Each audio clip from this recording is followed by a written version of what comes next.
Once upon a time, in a coring country, there lived a very beautiful girl. Her name was Rindersella. Now, Rindersella lived with her muggly other and her two sad sisters. And in that same coring country, there lived a very handsome Hince. One day, the Prince and Hince decided to have a fancy ball. He invited people from miles around, especially the pitch people. But Rindersella could not go because all she had to wear were some old ruddy dags.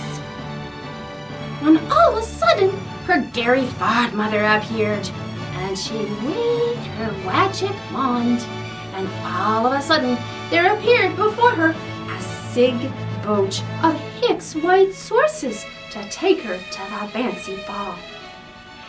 But now she said to Rindersella, "Rindersella, you must be home before midnight, or I'll burn you into a pumpkin."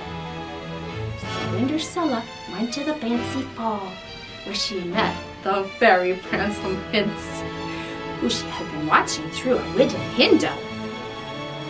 She and the Prince and Hince danced all day long, till midnight, and they fell in love.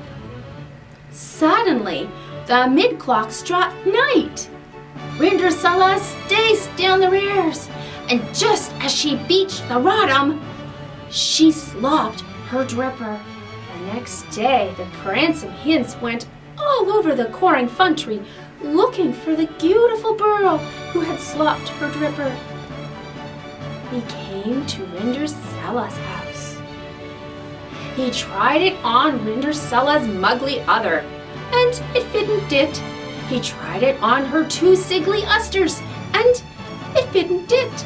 He tried it on Rindersella, and it did. It was exactly the sight rise. The next day, Rindersella and the Prince and Hince were married, and they lived everly after afterward. Now, the moral of the story is this: if you ever fall in love with the Prince and Hince, be sure and slop your dripper. The end.